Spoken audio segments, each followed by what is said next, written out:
Peuvent tomber sans le savoir et justement quels sont ces pièges, et c'est notre ami Yassine Yala qui répondra à cette question en cette matinée. Et Ramadan approche à grands pas. Exactement. N'est-ce pas? Pour bientôt. Pour bientôt, effectivement. Et Ramadan aussi, c'est beaucoup de feuilletons, beaucoup de films, beaucoup de productions audiovisuelles. Oui. N'est-ce pas? Oui, oui. On s'attend. Hein. Pardon? On s'attend. Exact. Est-ce qu'il va être proposé pour le mois de Ramadan. Inch'Allah. Et bien voilà, alors cette fois-ci, pour ce qui est des feuilletons du mois de Ramadan, ce sera Nabi Kitouni qui nous en parlera. Et comme chaque samedi, nous terminerons l'émission en compagnie de Amina Zeri. Cette fois-ci, donc, elle recevra des artisanes et des artistes. Voilà donc pour le programme de cette matinée. Mais tu nous disais, il fait toujours beau pour aujourd'hui? Eh oui. Voilà. Amina va quand même nous donner plus de détails, mais ce sera juste après cela.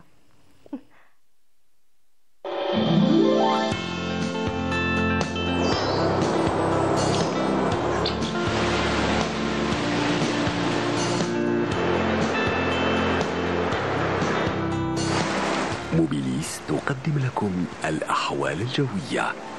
موبيليس، معا نصنع المستقبل. Et donc tu disais qu'il va faire beau aujourd'hui? Eh oui, malheureusement oui. Malheureusement. Bah oui, pour moi. Selon Amel, oui. Pour moi, mais oui. aussi pour la période. Pour un mois de février. Pour un mois de février aussi. On reste quand même sur des températures. Avec des températures assez. Non, hors saison, hein. Hors saison. Ah, hors voilà, saison. C'est ce que je disais. Des températures assez élevées quand même. Hier, aujourd'hui, c'était 20 degrés, donc c'est un peu élevé. Hier, d'ailleurs, nous l'avons ressenti, hein, la hausse de température. Ah oui, oui. En journée, effectivement, en après-midi aussi. Le matin, non, mais l'après-midi, il fait assez chaud quand même. Il a fait assez chaud, effectivement. Et ça va continuer donc même pour aujourd'hui. Très bien, tu nous donnes un peu plus de détails? Allons-y. C'est à toi. Merci Nour. Bonjour à tous et bon réveil. Eh bien, pour aujourd'hui, Météo Algérie a prévu un ciel dégagé à partir de l'année sur les régions de l'ouest et le centre, bien sûr, après dissipation de la brume en ce début de matinée, sur pratiquement tout le nord. Par contre, à l'est, eh bien, on aura quelques pluies par endroits vers les côtes est. Puis une nette amélioration se fera sentir durant la journée. La moitié sud, eh bien, on aura un ciel dégagé à partiellement voilé sur pratiquement toutes les régions sahariennes, mais le ciel deviendra progressivement nuageux vers le sud-ouest et ces nuages vont donner quelques pluies, parfois sous forme d'averses, orageuses vers Tindouf, également Béchar et Bni Abbas. Également, le ciel deviendra aussi de plus en plus voilé en fin d'après-midi sur les régions de l'ouest et à noter aussi des monts de sable tout au long des frontières algéro-maliennes et le Sahara central. Les températures l'après-midi, eh bien, seront plutôt élevées, mais plus à l'ouest. Le maximum 23 degrés à Tlemcen et également Oran, 20 degrés à Tiaret, 19 Alger, Tizi Ouzou, 17 degrés à Annaba, 18 Sétif, 16 degrés à Galma et Al-Beyer, 17 Batna Djelfa. Au sud, 22 degrés à Béchar, 23 Ilizi, Janet, 24 à Tamanrasset, 25 à Gardaya, 26 du côté de Biskra et Adrar, 27 à Tindouf et enfin 32 degrés le maximum, Borj Bedi Mokhtar et Ingazem. La mer aujourd'hui, eh bien, se montrera plutôt calme sur les côtes centres, peu agitée sur les côtes ouest, mais agitée sur les côtes est. Des vents faibles sur les côtes centres jusqu'à 30 km/h et les vents seront variables jusqu'à 40 km/h sur les côtes ouest et est. Les vents sont de secteur nord-est sur les côtes ouest et nord-ouest sur les côtes est. On va faire un petit tour du côté de l'Europe où le ciel se montrera tantôt nuageux et tantôt ensoleillé à Londres, également Paris, Madrid et du côté de Berlin et Rome. Plutôt couvert à Moscou, Kiev, quelques pluies par endroits à Istanbul, mais le ciel restera généralement dégagé à Vienne. Côté Mercure, on relèvera moins 7 degrés le minimum à Moscou, moins 5 à Kiev, 0 degrés à Berlin, 2 degrés à Vienne, 5 à Londres, 7 à Paris, 15 degrés à Rome, 17 Lisbonne et Madrid, en passant par les 13 degrés à Istanbul. Voilà, je vous retrouve tout à l'heure, juste après le journal télévisé de midi. D'ici là, très très bonne matinée.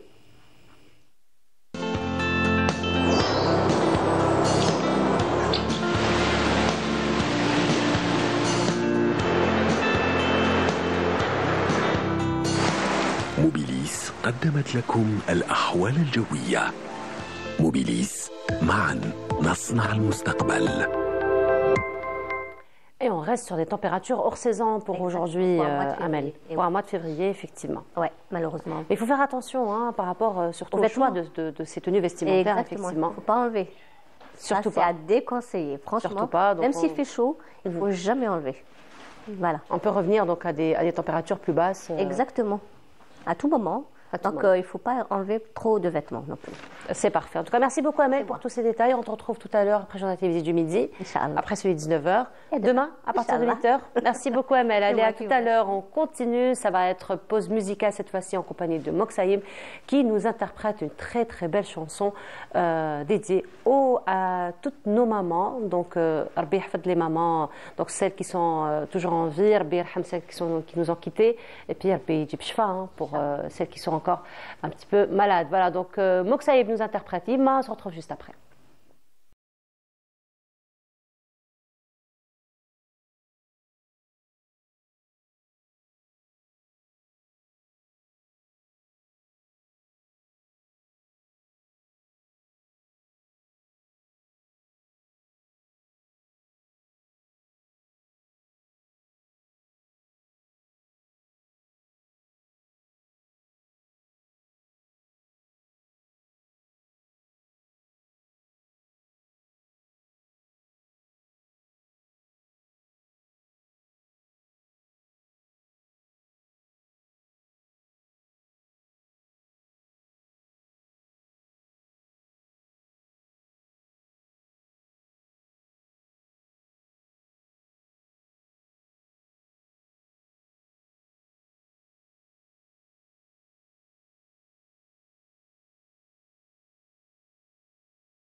Sur le plateau et cette fois-ci donc nous allons faire connaissance comme je vous le disais ce matin avec Mohamed Ben Ali Ben Badi, c'est Sanhadji en compagnie de notre ami Ahmed Kaligassani, ce sera juste après cela.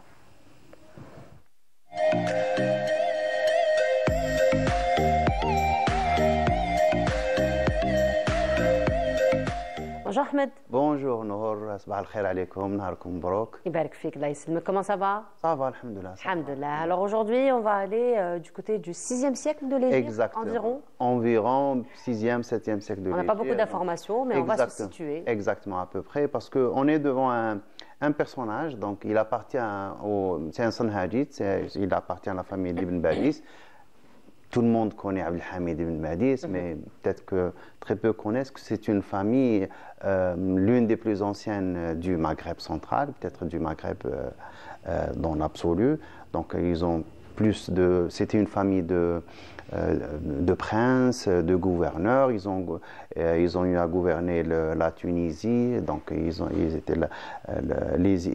donc il y a eu plusieurs dynasties, les Zérides, les Banu Hamad. Et puis il y a eu des Sanhadji aussi qui sont déplacés, ils ont aussi régné en Andalousie.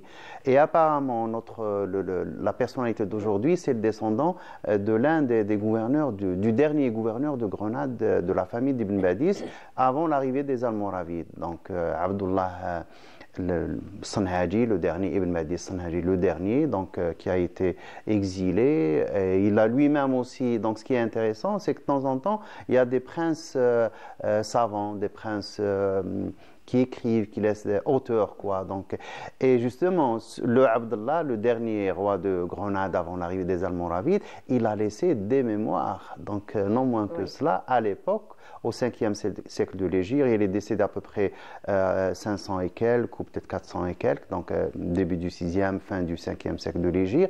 Donc, il est décédé après avoir rédigé ses mémoires. Donc, il a raconté. Et l'auteur dont nous allons parler aujourd'hui, c'est le descendant. Donc, il est, c'est le, je ne sais pas, c'est un descendant à la 6e génération de Abdullah Hadaya. Donc, Mohammed ibn Ali, et la suite, ibn Abdurrahman, ibn Tamim, ibn Abdullah, 2 ou 3 ibn Badis, Sanhaji. Donc, qu'est-ce qu'il a laissé comme écrit? Encore une particularité, l'un des rares traités de médecine qui nous soit, donc l'un des rares traités qui nous soit, qui existe encore jusqu'à présent de l'époque de Almoravid, pratiquement on y est. Donc parce qu'on ne connaît pas, on n'a pas beaucoup d'informations sur cette, il n'y a pas beaucoup d'écrits qui sont restés, mais il est en médecine, donc il s'appelle Manafi'ul Bayina Fima Yasluhu Fil Arba'atil Azmina. Donc les avantages utiles, les avantages clairs dans ce qui sert pendant les 4 saisons. Parce qu'ils avaient une conception de la médecine qui était la leur. Donc, elle est basée sur la médecine grecque, sur les humeurs. Donc, il y a les 4 humeurs, etc. Mais pour eux, il n'y avait pas d'agent de maladie. Donc, les virus n'étaient pas connus, les bactéries, etc., ce n'était pas connu. Donc, pour eux, une maladie, c'est un déséquilibre. C'est un déséquilibre dans le métabolisme entre les 4 humeurs. Donc, il y a un déséquilibre. Il faut tout simplement rétablir l'équilibre pour ramener la guérison. Et comment on peut rétablir l'équilibre? Il faut manger ce qu'il faut. Parce que pour eux, les médicaments, il y a plusieurs types de médicaments. Donc, il y a l'aliment, les aliments. Il y a les plantes, bien sûr, les plantes, la phytothérapie, exactement, à l'époque. Et puis, il y avait quelques produits qui provenaient d'animaux, quoi. Donc, ils pouvaient même utiliser des venins, ils pouvaient utiliser du miel, par exemple, des produits comme ça, pour amener. Et pour eux, la meilleure des thérapies, par définition, il le dit lui-même dans son livre, c'est de ne pas manger jusqu'à satiété. Il faut manger ce qu'il faut. Comme disait le prophète alayhi salatu wassalam, نحن لقوم لا نأكل حتى نجوع وإذا أكلنا لا نشبع. لا نشبع. Donc c'est ça la condition. Parce qu'ils disent que ce qui provoque les maladies, c'est vraiment la satiété ou la faim. Donc, il ne faut pas rester sur sa faim et il ne faut pas manger à satiété.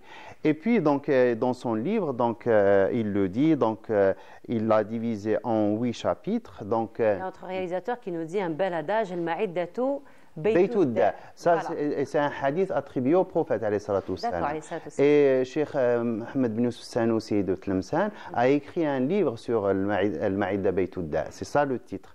Donc, et toujours dans la même optique, donc la guérison, donc c'est une question d'équilibre. Et là, quand il parle de Manafi' al-Bayina, donc notre Ibn Badis, quand il décrit, il commence, oui, ça c'est important aussi, pour eux, il faut le respect des saisons. Parce que quand il dit l'arba'atil azmina, c'est les 4 saisons.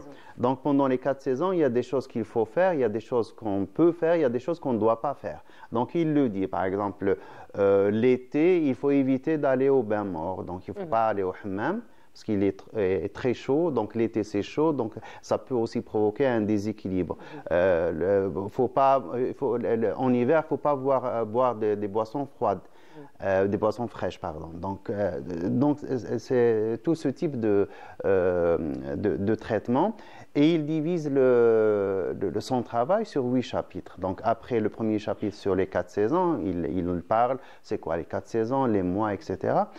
Et c'est là où on a aussi des informations sur le calendrier agraire, parce qu'il parle des mois, Yinayer, Février, etc. Donc c'est une source très importante. Et d'un autre côté, puis il passe à la description des maladies et des traitements du corps humain. Il commence par la tête, et il descend. Donc chaque chapitre, donc c'est une partie du corps. Donc il y a la tête, puis les yeux, puis la gorge, etc., la poitrine, le ventre, le bas-ventre, et puis les jambes et les pieds. Donc c'est comme ça qu'il fait son traitement. Et à chaque fois, il parle du soda, par exemple, des migraines, des maux de tête. Voilà ce qu'il faut faire. Donc il donne des médicaments. Et le souci principal, c'est d'aller vers le plus simple, d'utiliser le plus... Quand on peut utiliser le traitement le plus simple, on le favorise. Donc, il ne faut pas trop charger de médicaments. Et quand on peut régler le problème avec les aliments ou avec la diète, donc on opte pour la diète. Donc, imagine, maintenant, on est arrivé aux jeunes... Voilà, j'étais justement en train de me dire que c'est finalement un traité d'actualité. Exactement. Nous sommes vraiment au XIIIe siècle, enfin, 6e siècle de l'Hégire, XIIIe siècle de notre ère, mais ça reste quand même finalement un traité d'actualité parce qu'on revient finalement à tous ces principes. Exactement, parce que là, parce que c'est des gens, c'est un héritage qui est séculaire, donc c'est un traitement millénaire qui viendrait de Babylone, l'Égypte, l'ancienne Égypte, la Grèce, et puis il y a aussi l'expérience locale des gens locaux. On trouve même des noms de médicaments ou d'herbes ou de plantes en berbère qu'il met dans le traité. Donc, il utilise des sources, Razi, Ibn Sina, Ibn Nafis, Ibn Wafid, donc, qui sont connues. Mais il y a aussi l'expérience locale. Donc, tout ce qui est...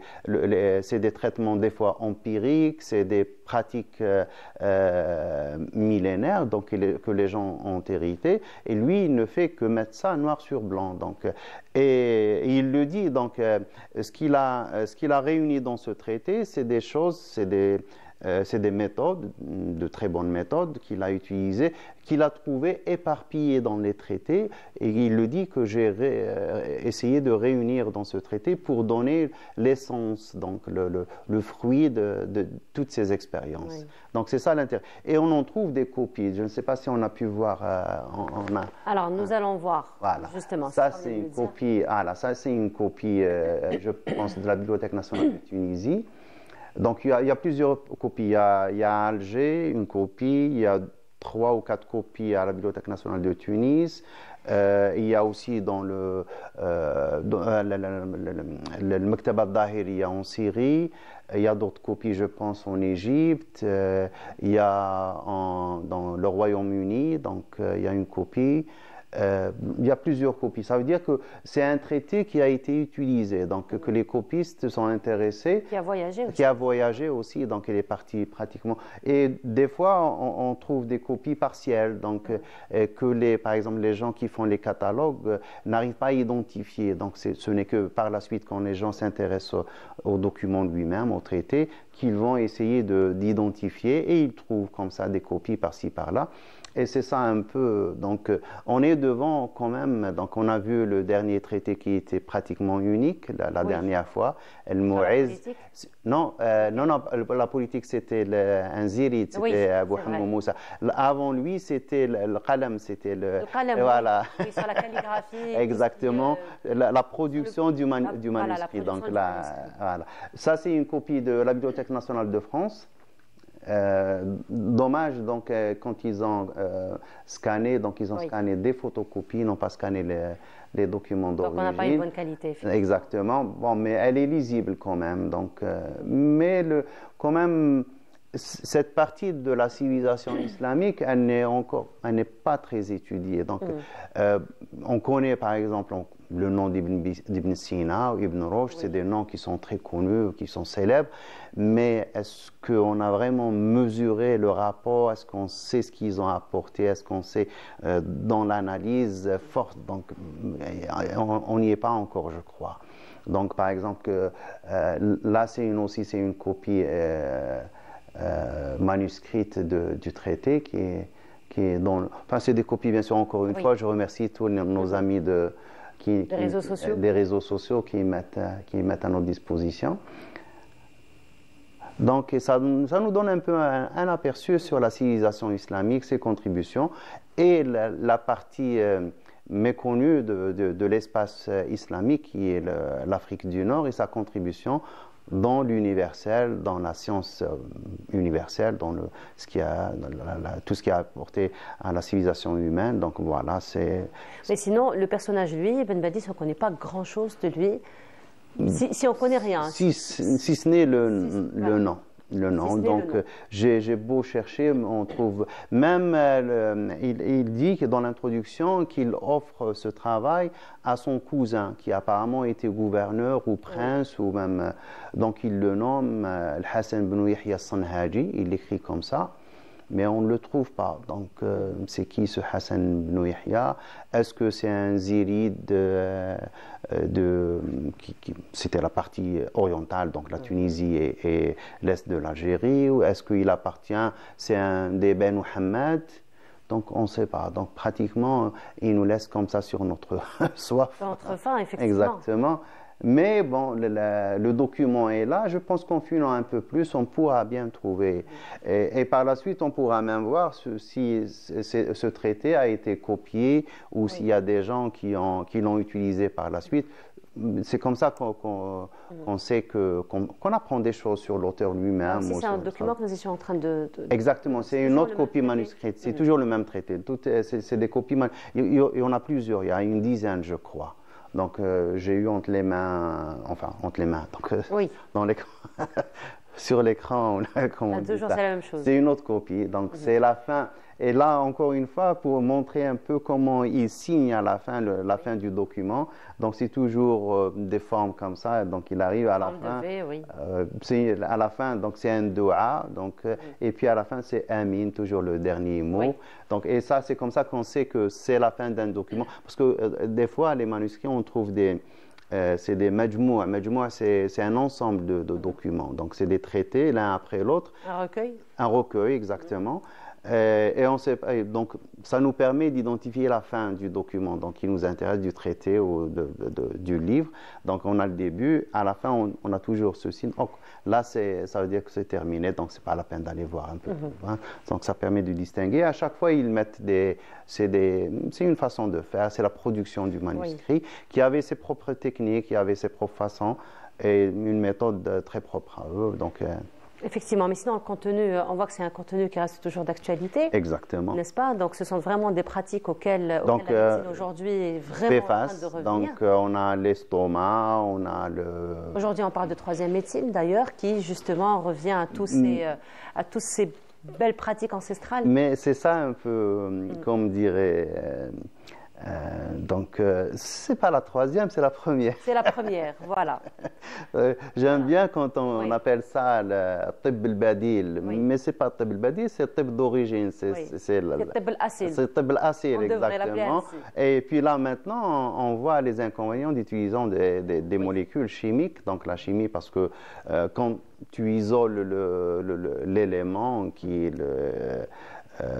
pour produire le médicament, donc on l'enlève de son contexte alors qu'il a été produit dans la nature avec des gens qui vont peut-être tempérer un peu les effets qui peuvent être néfastes un peu pour la santé, donc les désavantages, les inconvénients.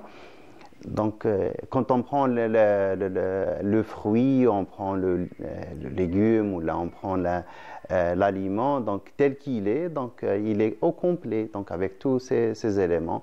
Là maintenant, les produits chimiques, on voit que c'est pas vraiment ça. Mais eux, donc, on voit que ils ont, donc il y a Ibn al-Jazar par exemple, très connu à Kairouan, donc il a écrit des traités, donc pour les enfants, pour les vieux, pour ceci, donc pour les femmes. Donc c'était quelque chose de très développé, la médecine. Et quand on essaie de lire, on comprend pas tout parce que on a perdu le lexique. Entre-temps, on a perdu le savoir-faire. Donc même les mesures, donc ils utilisent leurs propres mesures. Donc pour les poids, donc on ne sait pas ça équivaut à quoi. Parce que maintenant, on connaît que le gramme et le kilogramme. Oui. Et à l'époque, ils avaient des définitions, donc d'autres unités de mesure. Donc, on va peut-être un jour qu'on y reviendra, sûrement. Certainement. Certainement. Voilà, déjà que rien que pour la médecine, on revient, mais vraiment à 180 degrés finalement. Hein. Voilà, donc ça fait quelques années, on nous disait oui, le jeûne, jeûne et le jeûne. Maintenant, ils font des jeûnes de 24 heures. Exactement. On revient au bienfait du jeûne comme une véritable thérapie. Exactement, alhamdoulilah. Voilà, et alhamdoulilah, nous l'avons depuis le temps. Depuis le temps, effectivement. En tout cas, merci beaucoup, Ahmed. Merci à toi, merci à tous les téléspectateurs. Inch'Allah, donc pour une autre rencontre, pour une autre belle découverte. Merci beaucoup, Ahmed. Bonne semaine et on continue. Donc cette fois-ci, donc nous allons nous intéresser au salon de l'emploi qui a eu lieu donc durant cette semaine et c'est Feria El-Cheikh qui nous fait ce compte rendu. Le salon de l'emploi, de la formation et de l'entrepreneuriat a rassemblé un large public, composé d'étudiants, de jeunes diplômés et de chercheurs d'emploi, ainsi que des entreprises publiques et privées. Cette édition se distingue avec l'intégration des nouveaux métiers, l'intelligence artificielle, les métiers du transport et de la logistique moderne, mais aussi l'industrie 4.0. Nous avons aussi fait participer les clubs scientifiques des universités algériennes et nous avons fait la promotion de leurs projets. Nous avons fait participer aussi les startups et les porteurs de projets. Donc les objectifs de cette édition, c'est la 19e édition déjà, nous avons essayé de faire participer un maximum d'étudiants à nos panels, nos conférences, et nous avons essayé de donner des informations sur l'employabilité en Algérie, sur le concept d'auto-entrepreneur, sur l'accompagnement des startups qui est fait par les organismes nationaux qui sont une force pour ces nouvelles entreprises. L'événement a offert un espace d'échange et d'opportunités. Parmi les étudiants présents, certains se sont intéressés à la formation. Je suis en Master 1 à l'UCHB hydraulique urbaine. جيت لهنا باش نسقسيك على beaucoup plus les opportunités تاع الفورماسيون parce qu'on a vraiment واش راني نقرا في l'UCHB c'est la partie théorique. مازال ما تلاقيتش vraiment في الميدان يعني الحوايج براتيك. Donc on vous souhaite la bienvenue. Merci. Donc nous avons nos ingénieurs, nos responsables qui vont vous accompagner. Donc il y a même des sorties, des sorties sur terrain. Donc nous avons nos propres ouvrages hydrauliques. Donc tout ce qui est station de dessalement, station de traitement, station de pompage, le fonctionnement des forages, le process de traitement de l'eau. On a essayé de se focaliser sur les métiers de l'intelligence artificielle, donc tels que les développeurs, les créateurs de plateformes, la cybercriminalité, cybersécurité, tous ces métiers qui ont un rapport avec l'intelligence artificielle. Donc moi je leur dis de venir, de consulter, de discuter avec les exposants. Ils vont vous donner quels sont les métiers. Et les profils, donc les profils, c'est bien sûr on vise les jeunes diplômés, même ceux qui ne sont pas diplômés, donc c'est pratiquement tout le monde qui est le bienvenu. D'autres étudiants algériens ont profité du salon pour présenter leurs projets innovants et échanger avec des professionnels sur les possibilités de développement et de financement. Nous avons réalisé un robot nettoyeur des panneaux solaires. L'idée nous est venue après avoir constaté les problèmes liés à la poussière sur les panneaux solaires qui diminuent le rendement de celle-ci. Club Ozone, c'est un club scientifique.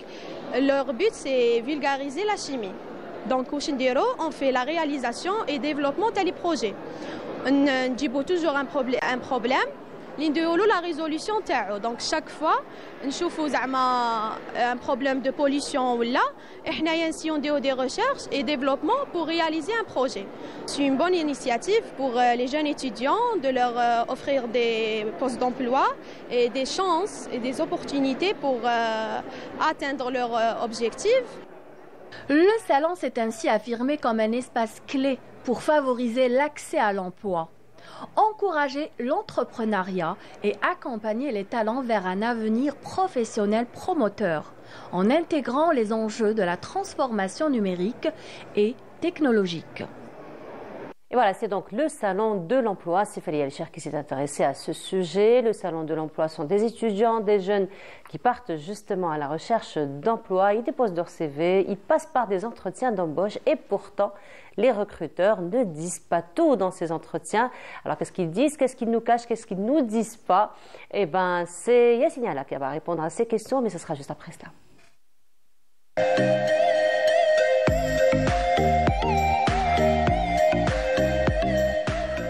Yassine, bonjour. Bonjour Nour. Comment ça va? Très bien. Ça se passe bien? Alhamdulillah, et toi? Alhamdulillah, tranquille. Franchement, les entretiens d'embauche, ça commence à devenir un peu très difficile. Oui, enfin c'est difficile. On commence à découvrir des choses, n'est-ce pas? Exactement. Qui se passent en coulisses. Qui se passe dans les coulisses, pendant l'entretien, avant l'entretien ou même après. Donc, entre ce que les recruteurs vous disent et la réalité, il peut y avoir parfois un fossé. Et aujourd'hui, nous allons voir ça. Voilà, alors j'imagine que les étudiants et les jeunes qui nous regardent, qui vont aller en entretien d'embauche, devraient prendre ces conseils en considération. Alors on va commencer par le commencement, on va commencer par le CV, c'est le premier document avec lequel donc, on débarque dans un entretien. On fait connaissance avec vous à travers votre CV. À travers le CV, le CV dit beaucoup, enfin on met beaucoup de choses dans le CV et pourtant... Et pourtant le CV, il n'est pas lu par le recruteur. Oui. Voilà, il est juste parcouru. Il est scanné en moins de 10 secondes. Alors, il y a des études qui ont été faites dans le domaine. Il y a une moyenne de 7 secondes qu'on passe sur le CV. Alors, un recruteur regarde juste les mots-clés, nom, prénom, poste actuel et voilà, les mots-clés. Qu'est-ce que vous avez fait comme étude ou peut-être votre poste actuel ou le dernier poste que vous avez occupé. D'où l'importance de mettre les mots-clés qu'il faut dans le CV, d'être concis et aussi d'où l'importance d'être concis, d'aller droit au but justement dans son CV. Et aussi, assez souvent, il y a des logiciels de présélection de CV. Il y a les ATS, les Applicant Tracking System, les ATS, c'est appelé ATS comme ça. Alors, c'est des logiciels justement qui présélectionnent le CV, d'où l'importance d'avoir justement les mots-clés. Et dès que les mots-clés n'y figurent pas, au suivant. Il est rejeté. Il est rejeté automatiquement, soit par l'humain qui le consulte, ou soit par l'application. Et aussi, il y a des candidats aussi qui se font peut-être parfois un peu trop plaisir avec les images, avec les mauvais alignements. Là, il faut faire attention. Justement, c'était la question que j'allais te poser par rapport au côté esthétique, justement, du CV. Alors, le CV, il ne doit pas dépasser 2 pages. Une page, c'est mieux que 2 pages quand même, mais si vous avez des choses à dire, si vous avez un peu plus d'expérience, 2 pages, mais maximum. Et même pour les polices choisies. En général, des polices simples. Il ne faut pas trop se faire plaisir non plus avec des polices trop artistiques ou trop calligraphiques. Donc, il faut aller dans le Times New Roman, qui est la police la plus simple. La plus simple, voilà. Donc, et d'où l'importance aussi d'avoir des mots-clés parce que le logiciel aussi rejette. Et même le CV, lorsque vous l'envoyez, particulièrement lorsque vous postulez en ligne, le CV, lorsque vous l'envoyez, il faut qu'il soit envoyé en format PDF ou en format Word. PDF préférablement, Word parce qu'il peut être modifié, et éviter les formats JPEG, c'est-à-dire les photos. On peut scanner en format PDF ou en format photo. Et aussi, je le dis quand même parce que ce sont des choses que j'ai vues, c'est des CV c'est des photos envoyées à travers, c'est des photos. Par exemple, je pose, supposons que c'est mon CV, alors je le pose comme ça sur la table, je prends une photo avec mon portable et je vois un petit peu les côtés de la table, la nappe, le tapis de prière et même parfois sur les genoux. Vous voyez, voilà. Et non, ça ne fait pas sérieux. Vous ne donnez pas l'impression du tout d'être sérieux et d'être négligé. Vous donnez l'impression d'être négligé. Alors ça, c'est automatiquement rejeté et par l'humain et par l'ATS aussi, qui est le logiciel de présélection. Très attention déjà sur le côté esthétique et investir sur les mots-clés. Investir sur les mots-clés. Voilà. Alors, mais sinon, ce qu'on ne nous dit pas aussi, Yassine, c'est que l'entretien commence avant même qu'il commence. Absolument. L'entretien commence avant d'être reçu par le recruteur. C'est-à-dire lorsque vous échangez par email avec le recruteur, il juge la façon dont vous écrivez. Lorsqu'il y a un appel téléphonique qui est effectué avant l'entretien pour prendre rendez-vous, ou parfois il y a même un pré-entretien téléphonique qui est fait par le recruteur, juste pour discuter avec vous, si vous êtes sur la même longueur d'onde, si c'est exactement ce que vous recherchez, et aussi c'est une façon pour lui de vérifier la façon dont vous parlez, votre aisance téléphonique, votre aisance verbale, etc. Donc le recrutement commence avant d'arriver. Et aussi, faites attention, lorsque vous arrivez dans l'immeuble, dans le bâtiment où vous allez faire l'entretien, eh ben, certains vérifient aussi comment vous interagissez avec les réceptionnistes, avec les agents d'accueil. Si vous êtes un peu trop arrogant avec eux, vous serez rejeté. Et même si vous êtes... Si vous avez le meilleur CV, probablement de... Exactement. Supposons aussi que vous soyez assis et vous êtes sur TikTok en train de rigoler ou de regarder des vidéos, à mâcher du chewing-gum aussi, ça c'est aussi un non. Donc vous êtes rejeté. Certains managers, j'avais un manager à l'époque, il y a une dizaine d'années, qui regardait automatiquement, ce n'est pas illégal parce que c'est un lieu public, vous avez une caméra dans un lieu public. Et on est informé. Hein, exactement. Donc ce n'est pas illégal du tout. Donc qui regardait automatiquement la réaction ou les agissements des candidats, particulièrement pour les postes de cadre supérieur. Il regardait comment ces personnes-là se comportaient dans la salle d'attente. Alors là, Yacine, tu me fais rappeler bon, c'est de la fiction, hein, donc c'était une petite histoire que j'avais rencontrée sur les réseaux sociaux. J'imagine que c'est une fiction, mais ça donne quand même à réfléchir. Alors l'entretien, c'était des petits pièges qu'on mettait tout au long du chemin, donc de l'entrée de l'immeuble jusqu'à arriver au bureau où on doit faire l'entretien. Alors c'était par exemple des robinets qui étaient ouverts. Par exemple, un petit bout de papier qui était jeté par terre. Et donc, on voyait un petit peu la réaction du candidat. Est-ce qu'il a le réflexe de fermer le robinet? Est-ce qu'il a le réflexe de prendre le papier et de le jeter dans la poubelle, par exemple? Oui, il y a une entreprise justement qui faisait ça. Ah, oui. donc c'est pas de la fiction? Non, c'est pas de la fiction. Je me dis, c'était peut-être de la fiction, mais je me dis, tiens, ça, c'est des choses quand même à prendre en considération. Non, on en parlait avec Ahmed, qui est passé juste avant moi, justement, dans les coulisses. Et c'était ça. Donc, il y a des entreprises qui jettent un bout de papier, un mouchoir en papier froissé, juste à l'entrée pour voir justement comment le candidat réagit. Est-ce qu'il va le prendre, le jeter à la poubelle, ou bien il va juste l'ignorer? Et là, ça en dit long aussi sur Ça en dit long. Donc, l'entretien, comme tu le disais, commence avant l'entretien. Ah ben là, il faut faire très très attention, hein. Il faut être très subtil, finalement, très observateur. Très observateur, voilà. Et aussi, il faut être souriant, il faut être agréable avec les réceptionnistes, voilà, parce que certains managers aussi, certains recruteurs demandent aussi l'avis du réceptionniste. Oui. Comment cette personne a été avec vous? Oui. Absolument. D'accord, alors c'est des subtilités vraiment auxquelles il faut faire attention. Autre question aussi, Yacine, elle est redoutable un petit peu celle-ci. Hein, elle est redoutable un petit peu celle-ci. Quel est votre prix? Quel est votre salaire? Quel est votre salaire? C'est vrai que c'est un piège subtil. C'est un piège subtil, mais c'est un piège. Redoutable. Hein, redoutable, oui. C'est une question difficile et ça intéresse tout le monde. Alors concernant le salaire, alors, lorsque vous candidatez pour un poste, lorsque vous postulez dans une entreprise, notamment les entreprises étatiques, publiques, où il y a des grilles de salaire fixes ou rien, c'est-à-dire c'est pas sujet à négociation. Là, vous postulez pour un poste de comptable, vous savez combien le recruteur vous dira automatiquement combien le comptable touche. Directeur, on vous le dira. Réceptionniste, on vous le dira, etc. Donc là, c'est des grilles de salaire, donc il n'y a pas de négociation. Cette question n'est pas... On vous informe que vous allez être rémunéré tel montant. Et ça s'arrête là. Mais lorsque le salaire est sujet à négociation, ou comme on dit grossièrement dans les ressources humaines, à la tête du client, lorsque vous êtes rémunéré justement à la tête du client, là, les recruteurs espèrent que vous disiez le salaire en premier pour voir à peu près si vous allez être en deçà de ce que le poste vaut.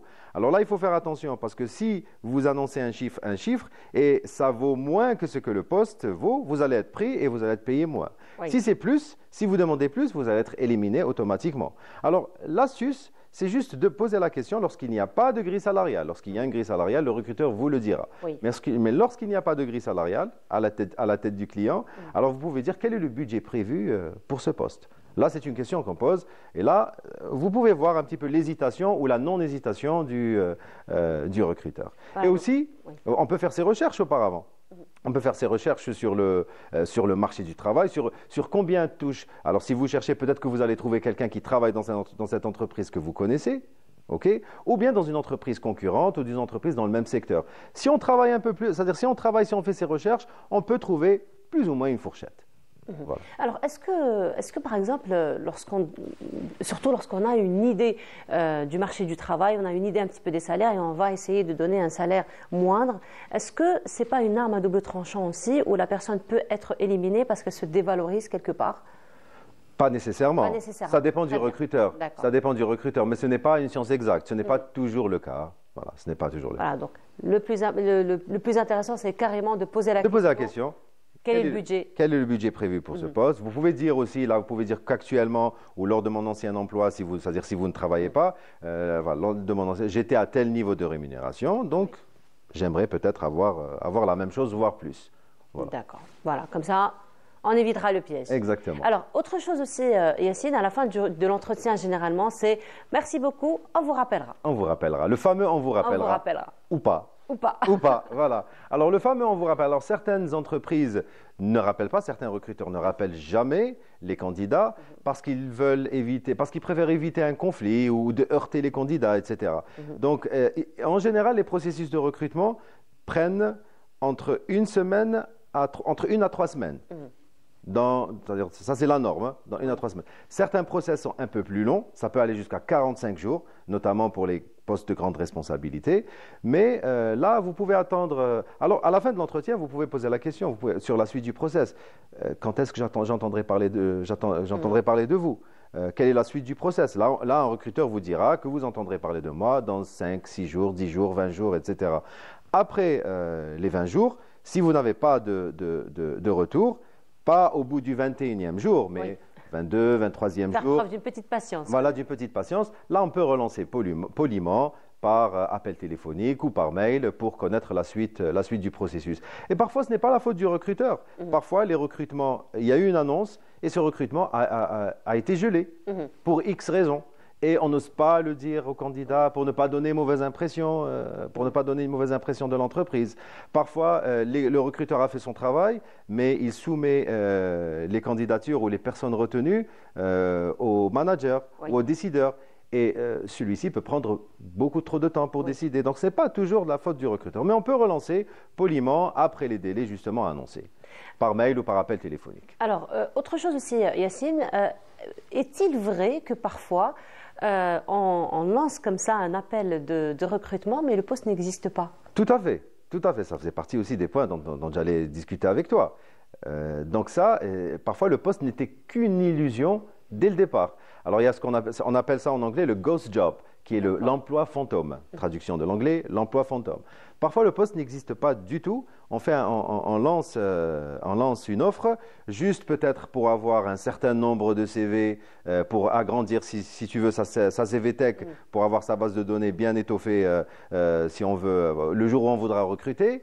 Parfois, on veut donner aussi l'impression, il y a une étude qui a été faite en 2023 et en 2024 dans ce sens, et parfois, on veut juste donner l'impression que l'entreprise est en train de grandir à l'externe, donc on recrute. Et parfois, on préfère quelqu'un en interne, mais on fait quand même une procédure en externe pour donner aussi l'impression que l'entreprise veut aussi ramener du sang neuf. Parfois aussi, ça a été avoué même par certaines entreprises aux États-Unis, il y a eu des offres d'emploi qui ont été publiées, qui ont été publiées ou postées, juste pour rassurer leurs employés, le personnel qui travaille, c'est-à-dire qui était déjà sur place, pour les rassurer qu'il va y avoir de l'aide. Ne vous inquiétez pas, on a lancé, et il n'y a jamais une suite.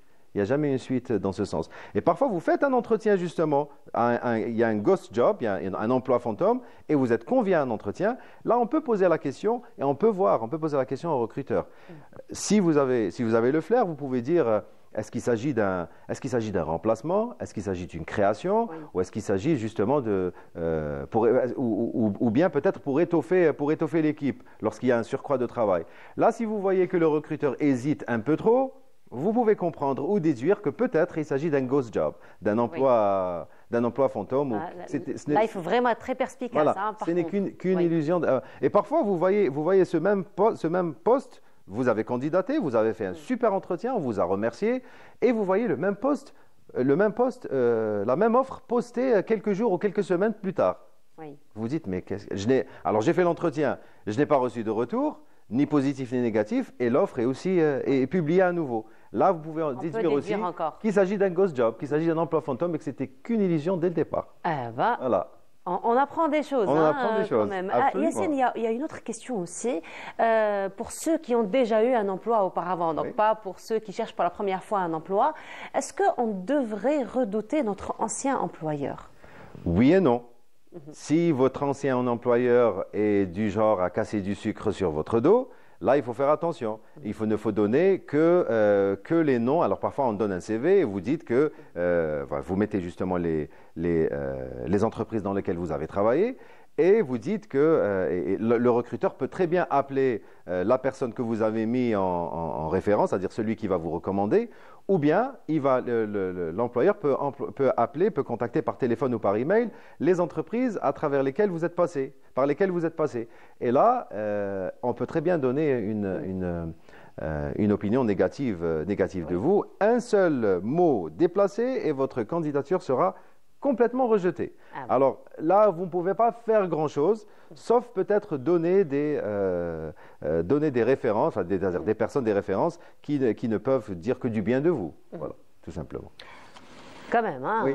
C'est un long combat. C'est un long combat, oui. Un autre élément aussi, pardon Yassine, un autre élément aussi. Alors, je voudrais savoir, est-ce que l'âge, par exemple, serait ennemi, serait ami, serait bouc émissaire? Donc finalement, l'âge dans tout ça, c'est quoi son rôle? Absolument. Alors l'âge, ça aussi, c'est dans les coulisses du recrutement.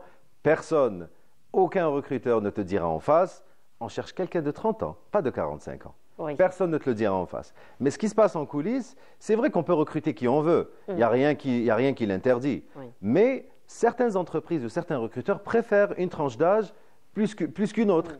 Donc, on a tendance à croire aussi que les personnes expérimentées, les personnes un peu plus âgées ne vont pas s'intégrer à l'entreprise parce que c'est une ancienne génération. On a tendance à croire et à dire que les personnes âgées qui pourraient souffrir de discrimination parfois vont demander une rémunération beaucoup plus importante car elles ont de l'expérience. On a tendance aussi à croire et à dire que les personnes âgées ne vont pas savoir utiliser l'outil informatique alors que c'est faux. Les personnes âgées, entre autres, on s'en sert depuis longtemps. Oui. Moi, j'utilise, je n'ai pas 20 ans, mais j'utilise l'outil informatique depuis déjà très très longtemps. Voilà. Donc aussi, on a tendance à croire ça et à penser ça des personnes. Alors aussi, ce qu'on peut faire ici, c'est si on est jeune, on peut insister, on peut mettre en avant sa flexibilité et son envie d'apprendre. Si on a de l'expérience, on peut mettre en avant sa modernité et son adaptabilité. Très bien. Voilà. Alors, autre chose aussi, on avait parlé très rapidement il y a quelques semaines de cela, Yassine, c'est notre présence en ligne. Alors, est-ce qu'on devrait finalement travailler aujourd'hui ce qu'on appelle le personal branding, soi-disant, sur les réseaux sociaux, en ligne, d'une manière générale? Est-ce qu'on est scruté finalement? Oui, votre présence en ligne est scrutée par la plupart des recruteurs. Alors, certains vont directement voir, vous cherchez sur Google. Si vous avez un profil Facebook ouvert, alors on va directement voir ce que vous publiez. Si vous avez un compte LinkedIn, les recruteurs vont automatiquement voir votre compte LinkedIn. S'il y a des publications un peu trop personnelles ou des publications polémiques, là, vous êtes éliminé. Oui. Donc, il y a des astuces. Soit vous faites le ménage dans vos comptes, dans vos réseaux sociaux réseaux sociaux professionnels. Là, je parle notamment de Facebook, Instagram ou Twitter, LinkedIn, TikTok, etc. Donc là, vous pouvez faire le ménage avant de postuler. Ou bien tout simplement activer les paramètres de confidentialité. Comme ça, si vous n'êtes pas ami avec moi, vous ne pouvez pas automatiquement voir ce que je publie. Ou même les publications, elles peuvent être réduites à juste un certain nombre de personnes. Donc en effet, oui, ta présence en ligne et ma présence en ligne, et notre présence en ligne, elle est scrutée par les recruteurs. Il faut faire très attention, voilà. effectivement, faut faire attention à notre fil d'actualité surtout. Et voilà, alors on va clôturer sur une dernière question. Alors probablement, Yassine, il y aurait d'autres critères cachés que les recruteurs ne nous disent pas et qui n'ont rien à voir avec le poste. Oui, il y a des critères qui n'ont absolument rien à voir avec le poste. J'ai envie de dire parfois même des critères ridicules. Alors il y a des recruteurs qui ne vous prennent pas parce que vous ressemblez peut-être à quelqu'un que c'est... Carrément. À quelqu'un Ah là, ça devient personnel. Oui, à quelqu'un. Oui, ce n'est pas professionnel, mais ça arrive. Là, je parle. Voilà, ce sont des choses qu'on a vues et qui sont écrites, hein, qui sont écrites à travers des recherches qui ont été faites en Algérie et dans le monde. Donc, il y a des recruteurs qui ne vous sélectionnent pas parce que vous ressemblez à quelqu'un que le recruteur n'aime pas, parce que vous avez un parfum qui lui fait rappeler quelqu'un qu'il n'aime pas. Parce que ou parfois le contraire, on vous prend parce que le recruteur, en général, recrute a un penchant vers les gens qui lui ressemblent. Voilà, donc qui aiment la même chose, qui ont les mêmes centres d'intérêt, etc. Alors, mot d'ordre probablement pour la rubrique d'aujourd'hui, faire beaucoup de recherches sur l'entreprise, sur le recruteur avant d'y aller. Faire beaucoup de recherches sur le recruteur, l'entreprise, et aussi soigner son image, soigner son personal branding, soigner son CV et soigner sa présence en ligne. Alors là, on n'a pas le droit de dire qu'on a raté son entretien d'embauche après les conseils d'aujourd'hui. En tout cas, Yassine, merci beaucoup pour tous ces conseils. À toi. On te retrouve vendredi prochain. Samedi prochain. Samedi prochain, pour d'autres conseils. Inch'Allah. Merci beaucoup, Yassine. Merci. On continue. Cette fois-ci, nous allons aller donc à la découverte de la restauration des palais de Dar. Ahmed Pacha et c'est Lamia Boudbouda qui s'y intéresse dans ce reportage. On se retrouve juste après. En charge des travaux de restauration, la wilaya d'Alger œuvre à réhabiliter l'ensemble des monuments archéologiques et sites historiques situés dans le secteur sauvegardé de la Casbah d'Alger. Nombreux projets ont été réceptionnés et d'autres sont en pleine restauration. À l'exemple de ce palais nommé Dar Ahmed Pacha. Bâti au XVIe siècle, Naïma Masroudi, architecte agréé, est en charge de sa restauration. Le palais fait l'objet d'une opération de restauration lancée par la wilaya d'Alger. Donc on est au début de l'opération, donc à peine 2 mois de lancement de l'opération. Donc on est aux travaux préparatoires pour entamer les travaux de restauration. Et avant tout cela, on va entamer, Inch'Allah, les travaux de confortement, de réhabilitation et de consolidation de toute la structure verticale et horizontale avant de passer aux éléments décoratifs qu'on est en train de récupérer, de démonter et trier, comme vous l'avez vu, donc dans des caisses, élément par élément, que ce soit les cheminées, que ce soit la salle miroir, les éléments décoratifs quand on en a parlé, que ce soit la menuiserie aussi. Ce bel édifice, avec son patio, ses carreaux de faïence et ses plafonds enjolivés d'une boiserie finement ciselée, beaucoup d'éléments sont protégés dans cette phase de travaux préparatoires, comme les faïences, les colonnes, les escaliers et même les sols. Comme toute opération de restauration, on est obligé de passer par les travaux préparatoires qui stipulent la protection des différents éléments décoratifs parce qu'on ne peut pas commencer déjà par la récupération et la restauration de ces éléments. Donc on va passer juste après les travaux préparatoires qui sont la protection des différentes colonnes. Par exemple ici, les différentes colonnes en marbre, elles sont protégées en latérosaux et du plâtre et polyène bien sûr, pour ne pas les abîmer. Et une fois les travaux de confortement achevés, que ce soit la restitution des planchers et des murs confortement et ainsi de suite, donc on va passer après aux travaux de récupération, de restitution et de restauration des différentes menuiseries, éléments décoratifs. Redonner son lustre d'antan à ce palais tout en préservant son authenticité demande du temps sans compter les difficultés et surprises de la restauration. Je suis ingénieure au niveau de la DARC, la direction d'aménagement et de la restructuration des quartiers d'Alger. Ma mission est le suivi et le contrôle des travaux de ce beau palais, Ahmed Pacha. En ce qui concerne les délais contractuels, sont arrêtés à environ 3 ans. Mais on ne peut pas toujours être sûr, puisque la restauration, on trouvera toujours des découvertes, des surprises. Ça ne peut pas être précis. À quelques encablures et mitoyens de la mosquée Ketchawa se trouve un autre joyau architectural, le palais Hassan Pacha, datant du XVIIIe siècle. Ici, bureau d'études, architecte agréé et spécialiste du patrimoine travaille d'arrache-pied pour livrer ce projet dans les délais. À l'atelier de polychromie, Amira redonne vie à ces boiseries qui semblent tout droit sorties des 1001 nuits. طالبة في معهد الآثار جامعة الجزائر 2. رانا هنايا باش نديروا في عملية صيانة وترميم دار حسن باشا. وخدمتنا متمثلة في في استرجاع الديسان في حالتهم الأصلية.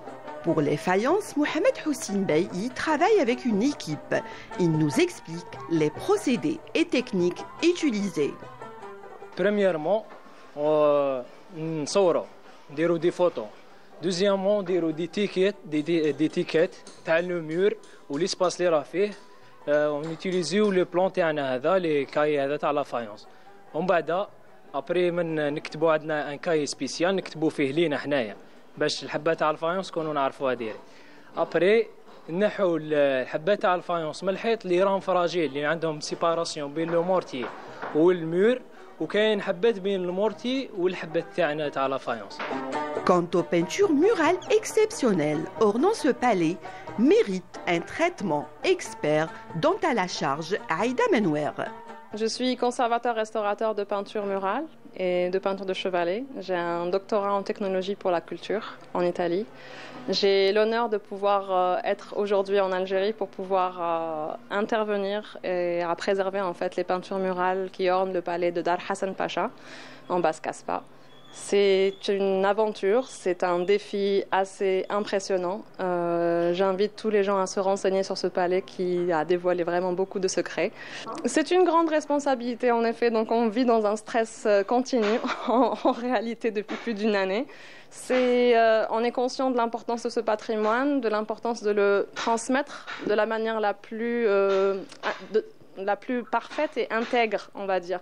On ne veut pas le modifier, on ne veut pas le transformer, il faut qu'il soit communiqué aux générations futures tel qu'il a été reçu à notre niveau. Restauration manuelle, réutilisation des matériaux d'origine et la difficulté de préserver l'authenticité des lieux, une mission passionnante et cruciale de la restauration pour cet héritage algérien ô combien important. Et cette fois-ci, nous allons nous intéresser au rendez-vous du mois de Ramadan, particulièrement ce qui nous attend comme production audiovisuelle, les feuilletons. Et c'est Nabil Kitouni qui nous y en parle juste après cela.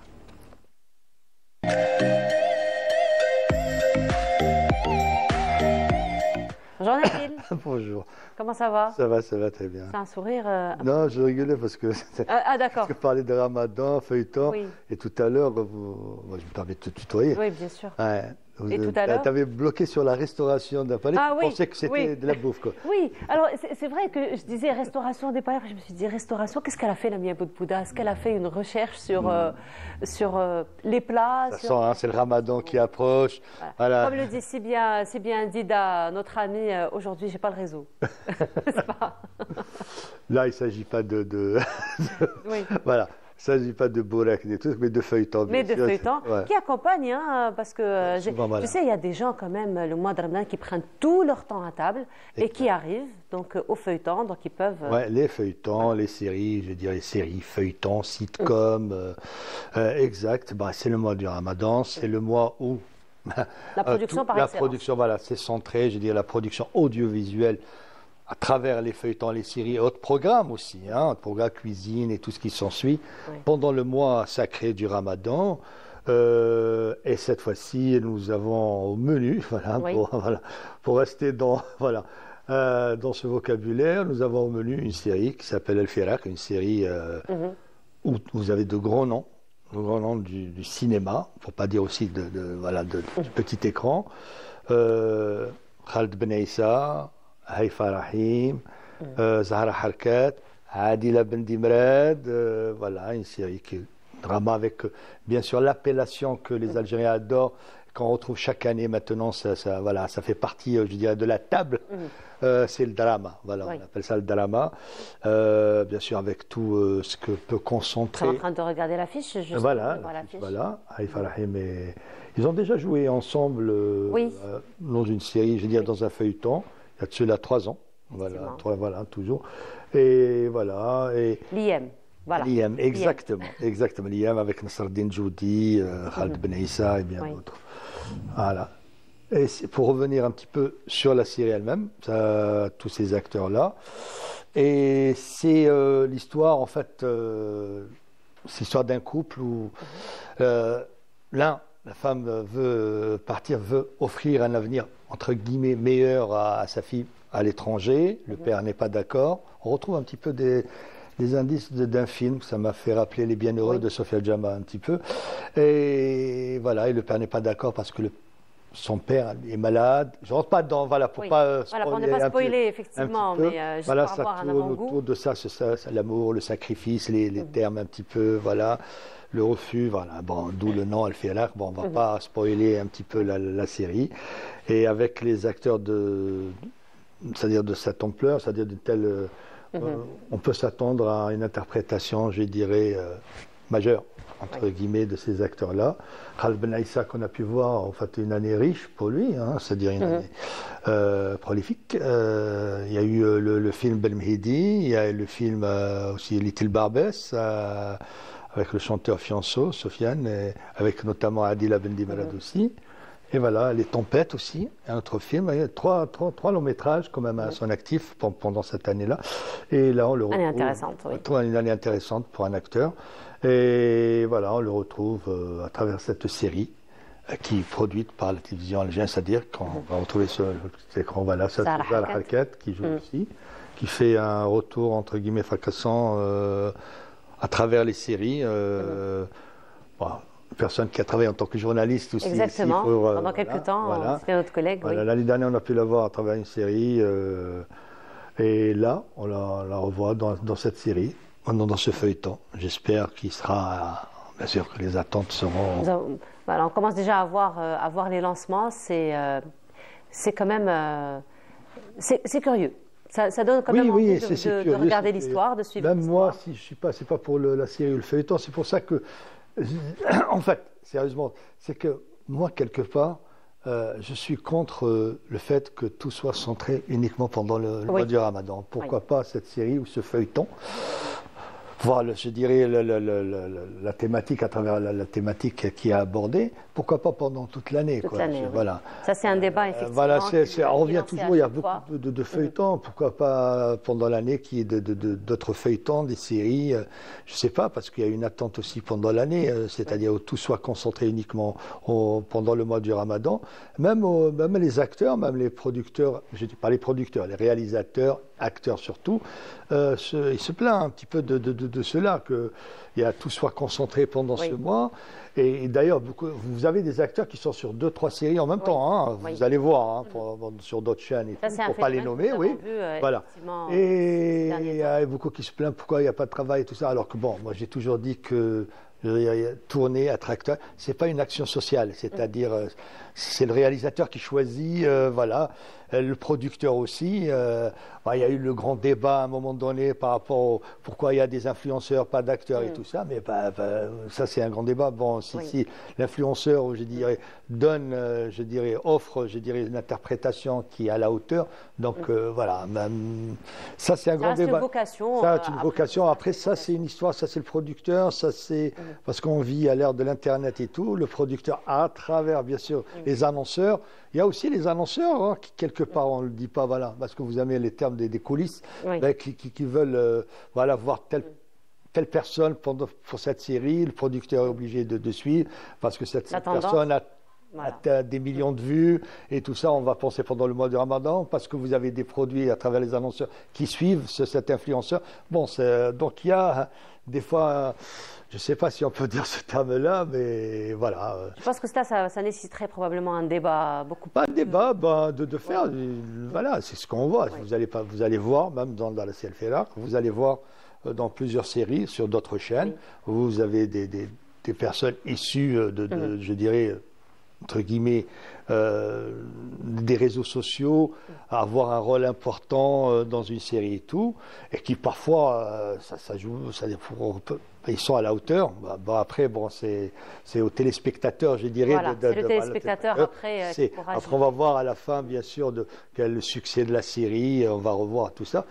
Mais ça a été le cas pour une série qui a été, je dirais, diffusée pendant le mois du Ramadan sur notre chaîne, il y a cela 2-3 ans, voilà, qui a fait le buzz. C'est un grand débat. Fait le buzz, mais qui a fait le buzz, où il y avait des acteurs qui n'étaient pas forcément issus des planches théâtrales, mais qui ont donné, je dirais, une interprétation, qui ont offert plutôt une interprétation d'un jeu qui a été à la hauteur. Et d'ailleurs, depuis, ils tournent, je dirais, dans des films, dans des longs métrages. Et ça, c'est pour dire que cela nécessite un débat, mais il faut dire que l'acting, je dirais, le grand écran, le petit écran, c'est pas les planches du théâtre. Oui. Voilà. Pour faire un peu la différence. Alors, nous avons parlé des feuilletons, Nabil, mais il n'y a pas que les feuilletons finalement. Il y a aussi les sitcoms. Alors, qu'est-ce que Ramadan nous réserve? Ça, c'est une grande surprise. Voilà, il y a des sitcoms qui sont transparents.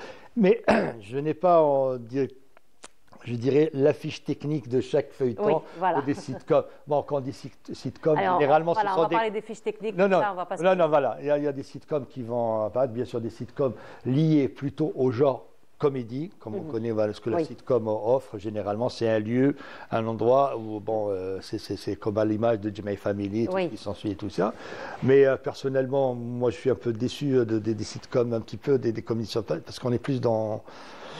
C'est tellement prévisible, et j'espère que cette année, il y aura des sitcoms, je dirais, qui seront à la hauteur, où il n'y aura pas que ça soit moins loufoque, mais plus comédie et qui parle à notre société. C'est difficile aussi. Hein. Il n'est pas plus difficile que de faire une comédie que drame, parce qu'il y a un rythme précis.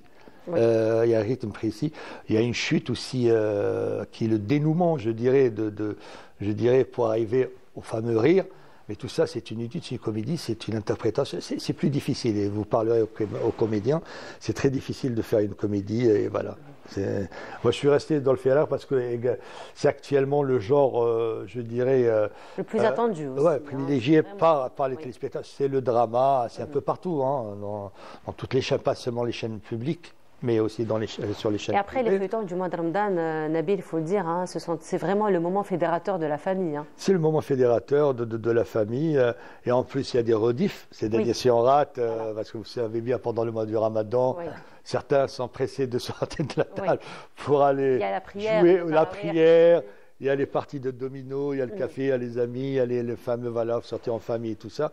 Donc il y a des rediffs, ce qui a été fait par notre télévision. On peut se rattraper, c'est-à-dire tard, le soir. Et sinon, vous avez le fameux Internet qui reprend, je dirais, les séries, parce qu'il y a le site web, où les séries, on peut... Voilà, c'est pour dire qu'il y a toutes les séries, parce qu'il y a les annonceurs pendant cette période-là. On espère qu'il y aura une série qui vous... Je ne sais pas, vous êtes plus série, plus sitcom, plus... Je suis plus série, plus feuilleton. Sitcom, c'est pas vraiment un genre qui m'attire particulièrement, qui m'intéresse particulièrement. De toute façon, confidence pour confidence, au moment où il y a le sitcom, je suis en train de faire la vaisselle. Alors, je le rate toujours. Mais ça, c'est à étudier pour les annonceurs. Voilà. Comment viser le sitcom pour... Voilà, ça, c'est effectivement, ça serait une bonne information à apprendre pour les annonceurs, mais sinon, ce sont les feuilletons qui vous passionnent. Qui me passionnent le plus. Et est-ce que ça vous serait, je dirais, téléspectatrice assidue pour ce feuilleton? Assidue, oui, je suppose que je le serai. D'autant plus qu'il y a une personne, c'est votre ami qui joue là. Oui, il y a mon ami aussi, qui m'encourage, mon ami. Je ne sais pas quel rôle, voilà. Effectivement. Parce qu'on devrait, je dirais, faire un petit reportage, je pense, c'est-à-dire pour cette série, pour revoir un petit peu les coulisses. Ça serait bien aussi de faire les coulisses de cette série pour voir comment cela se passe de tourner pendant le mois du Ramadan, les contraintes, parce que vous savez, certaines séries qui se tournent pendant le mois du Ramadan, c'est-à-dire qui continuent à tourner pendant qu'elle est diffusée, la série, pendant qu'elle est diffusée. Il y a certains épisodes où on continue de tourner. Je ne sais pas si c'est le cas pour cette série, pour le faire, mais voilà, quoi. Il y en a qui ont annoncé le clap de fin, mais il y en a qui, jusqu'à, je dirais, premier jour du Ramadan, qui pourraient, c'est-à-dire continuer à être tournés, réalisés. Voilà. Voilà, donc on sera servi, comme chaque année, hein, d'ailleurs. Comme chaque année. Tout au long du mois de Ramadan. Voilà, donc le feuilleton, le Farak, il sera le seul pour cette année? Il y aura d'autres feuilletons. Voilà, il y aura d'autres feuilletons, parce que vous savez, le système de 15 jours, vous avez une série qui se tient 15 jours. Et il y aura la suite, feuilleton, feuilleton série, et qui prennent d'autres allures. Voilà, une allure, je dirais, soap opéra, une allure plutôt comédie. Voilà, c'est la fin? Je sais pas, je vois la porte qui s'ouvre. On m'a rien dit pour l'instant, on m'a rien dit, j'attends les instructions. Voilà, en tout cas, ce qui est sûr, c'est que c'est une production riche comme chaque année. Je l'espère. encore une fois, seul le téléspectateur pourra juger. Il y a des propositions qui sont faites et j'espère que les séries seront à l'auteur ou, je dirais, les attentes seront, je dirais, au rendez-vous. Voilà, je l'espère. En tout cas, lorsqu'on voit, c'est-à-dire les moyens qui ont été donnés pour la production, c'est-à-dire pour cette série, et alors quand on voit, ce sont de grands noms, encore une fois, qui font la une, je dirais, de notre 7e art et du petit écran, je parle en général. Il faut répéter Haïfa Rahim, Khalid Ben Issa, Adil. Les grands noms voilà, qu'on connaît. C'est-à-dire une grande production et tout. J'espère que, c'est-à-dire que cette série puisse marcher. De toute façon, rien qu'à voir le lancement, public, rien qu'à voir le lancement, parce qu'on le voit en ce moment, il est diffusé sur nos chaînes. Surtout les thématiques. Très envie de voir les thématiques abordées à travers cette série. Ça ne peut que drainer un public, un large public. Voilà. Exactement, c'est le terme. Hein. On s'identifie. Voilà. Effectivement. En tout cas, merci beaucoup, Nabil. De rien. Nabil, on se retrouve samedi prochain. Oui. Inch'Allah. Ouais. Voilà. Probablement pour revenir sur les sitcoms. Peut-être pour la restauration de la sitcom, je ne sais pas. Merci beaucoup, Nabil. Allez, on continue. Cette fois-ci, nous allons nous intéresser à la tenue traditionnelle. Donc, vous allez aller du côté de Timimoun. Donc, la tenue traditionnelle Zénet. Et c'est Hamid Rebouh, qui nous la présente dans ce reportage. On se retrouve juste après.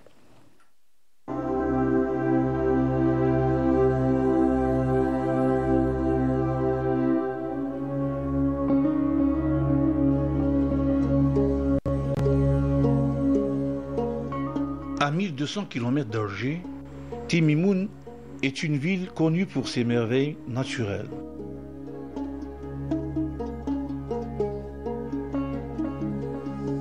À Timimoun, les traditions sont incarnées avec fierté, notamment à travers les femmes et les jeunes filles qui perpétuent l'héritage culturel de la région lors de cérémonies et festivités en se parant de magnifiques tenues traditionnelles reflétant l'authenticité et les richesses de ce territoire.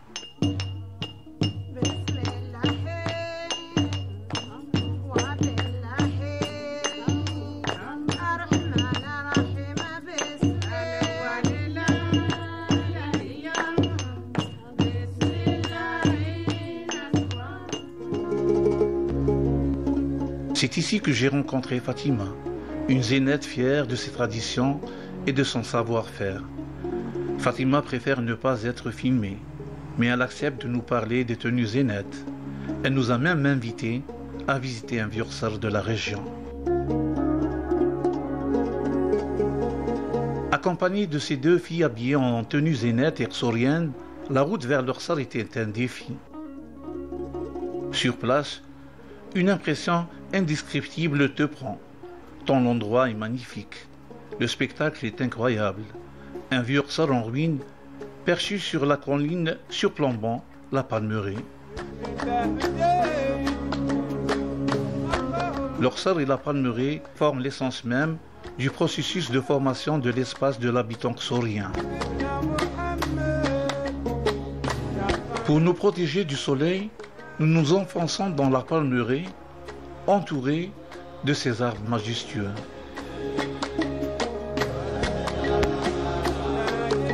Ici, l'air est frais et parfumé. Le contraste entre la terre, l'eau et le palmier est apaisant. La tenue traditionnelle féminine de Timimoun se compose principalement de melhfa ou melha, un grand voile coloré qui enveloppe le corps, et de la guindora ou la djemma, djebba, une robe longue et ample, ouverte, ornée de broderies et de motifs géométriques qui rappellent l'artisanat local. La femme à Timimoun porte également des bijoux en argent emblématiques de la culture saharienne, tels que des colliers et bracelets massifs, symboles de protection et de beauté. Ces ornements fabriqués artisanalement reflètent la symbiose entre l'humain et son environnement désertique. La tenue des zénettes est plus élaborée et colorée, tandis que celle des habitants du rsar est pratique.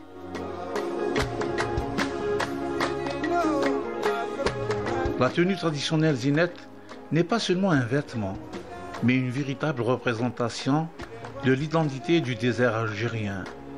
Elle témoigne de la force des coutumes locales et du rôle de la femme dans la préservation et la transmission de ces traditions millénaires. Et nous allons rester toujours avec le patrimoine et avec l'artisanat, les artistes, l'artisanat, comme chaque samedi en compagnie de notre amie Amina Zeri. Et ce sera juste après cela.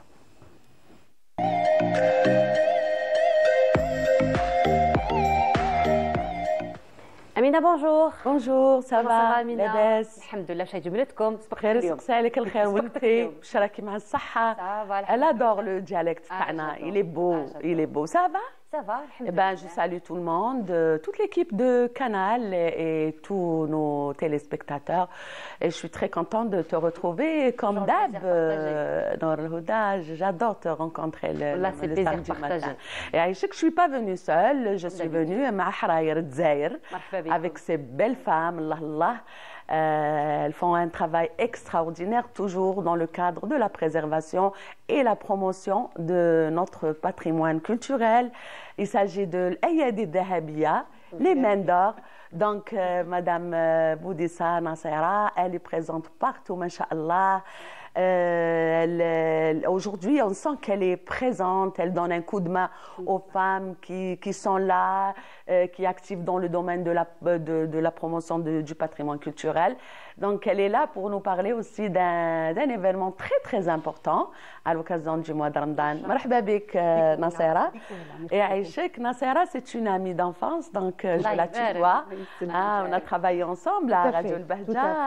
Elle a travaillé beaucoup avec nous à Radio El-Bahja. Nour El-Houda, j'ai aussi l'honneur de recevoir Hala El-Hamsi. Donc, c'est une Algérienne d'origine syrienne. Elle a vécu en Algérie. Elle est née en Algérie, de père syrien, de mère algérienne. Mais le sang, il est algérien. Elle adore l'Algérie. Mais bien sûr, elle adore son pays. Donc, on salue tous nos amis, nos frères et sœurs en Syrie. Marhaba bik, Hala. Ça va? Merci beaucoup à الاستضافة. يعني هذا شرف ليا. سورتو مدام بوديسا ديما تحضرنا هكا احنا الحرفيين وهكا يعني يعطيها الصحة يعني تعطينا فرصة هذه. وان شاء الله نكونوا خفاف عليكم ان شاء الله. Donc Nour El-Houda, on n'attend pas la Saint-Valentin, le Saint-Valentin pour se dire qu'on s'aime, je t'aime. Donc c'est dans nos traditions.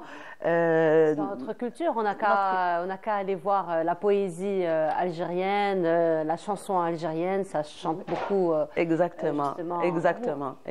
Nassera Boudissa, nos parents n'attendaient pas le Saint-Valentin pour dire je t'aime. C'est une relation basée sur le respect, sur le mawadda, l'ashra. Et donc, Hala, elle n'est pas venue les mains vides. دايما احنا على بالك في العادات تاعنا والتقاليد الجزائريه ما نروحوش يدينا فارغين نقولوا ندوا الملح معانا. يا لو كانوا شتي زمان كانوا وحده كي تعطيك تبسي في حويجه طعام ولا في حاجه toujours تردي لها يا لو كان حبيبه السكر. Donc marhaba bik, elle est venue, elle a ramené ce beau gâteau pour dire aussi Nour El-Houda que العام طويل باش نتحبوا العام طويل وما نستناوش لا سان فالنتين باش نقولوا نحبك. بالعكس الحب متواجد عندنا اون في دامور نتحبوا مع بعضنا وماشي الحب بين الزوج والزوجه برك حتى في لا سوسيتي فو سيمي وحتى الوحده فينا تحب روحها ثاني لا فام ني با ترو ني با ايغويست ناس با Parfois, elle peut être égoïste envers elle-même en donnant aux autres. Exactement. Voilà, la maman surtout. La maman. Donc, je peux avoir une idée sur ce beau gâteau en rouge et blanc. Oui. Et un réalisateur. Bien sûr, le grand shabab. C'est vrai que je suis ismiste, mais le grand shabab aussi, c'est une grande équipe. Merci beaucoup. حنقول لك برك entre parenthèses هذا لا باتيسري والكاطو ولا اي حاجه في لا كويزين سي ان دون يعني ما درت دي فورماسيون بزاف ما وي دوكا نفورميو البنات وهكا مي ان دون باسكو كملت القرايه تاعي وخدمت وهكا مي ديما نعاود نرجع الموهبه تاعي. Vous êtes spécialisé dans le cake design? وي كل حاجه خاصه بلا كويزين نخدمها شوكولاتي لا باتيسري لاير كيك لي بيس مونتي يعني كلش حاجات داخل في الكوزينه. Il est très simple Nour El Houda, il est beau, même les fleurs هادو sont naturelles. وي وي مخدومه باليد على ما يعني كلش 100% في ناتورال فوالا. يعني ما ندوقك ما تخافيش تقولي ما تذوقينيش. يعني ديكوراسيون دي فوا نديروها باللاباط شوكولا ودي فوا نديروها باللاباط غومباست اللي هي تشد لا فورم يعني كاين بزاف اللي في الدومين هذا على بالهم لاباط سكر نديرو بها الكوفرتور تاع لي لاير كيك ولا لي بيس مونتي والغومباست اللي فيها هي باتا سكر بلس يعني بلس غومباست هي تولي اون بات تشد روحها يعني كي ديري لا فورم ولا يعني تشد لا فورم هذيك عاونها تولي الاستيك. سي اون بات كونسومابل الواحد يقدر ياكلها نورمالمون. وي بيان سور. سي اون بات ا سكر elle insiste sur le produit national. وي لا بات سكر يعني بالمناسبه نحييها يعني بات سكر هذه هي تستخدم يعني المراه مع زوجها دايرين اتولي يعني سورتو انا فرحت بها ونضل نهضر عليها يعني هكا نضل نعرف بها باسكو يعني حاجه صناعه جزائريه 100%. هي شاغار باتا سكر متواجده في قسنطينه يعني بالمناسبه بك نوجه لها تحيه يعني اي واحد يدير كوموند على جميع الولايات توصل لا كوموند حتى للباب. ربي يعاونها يعني ان شاء الله. ان شاء الله احنا on encourage. C'est une femme qui a fait un projet qui a réussi, pourquoi pas. Et ça reste artisanal. Artisanal, toujours dans le cadre de la promotion de notre art culinaire, que ce soit les gâteaux ou les plats traditionnels. Donc, alors justement, Amina, gâteau, plat traditionnel, alors يجينا ضيف, comme on dit. D'accord. Ramadan. Alors Ramadan, c'est vrai que auparavant on faisait la aoula à Ramadan, on préparait. Aujourd'hui, alhamdoulilah, il y a tout, mais reste quand même que dans certaines familles continuent à faire la aoula, continuent à faire les préparatifs. Justement. Alors, parle-nous un petit peu de ça. Nassera Boudissa, elle est là justement pour parler de ça. Je ne sais pas si vous avez constaté un phénomène. Aujourd'hui, sur les réseaux sociaux, tout le monde parle de aoula. Alors, تقول لك وحده انا جي كونجلي البصل الدرسه باش ما نعيش روحي وانا نشوف البنه هذيك هي نهار ندوز نهار نشم هذوك الروايح هذو. ما حنا نهضروا على الاولاد تاع زمان صادق هذوك النساء الحراير كنت دير الاولاد تاع الفريك تنقيه تصفيه تنحي الرقيق مع وحده والخشين وحده شيشه وحدها.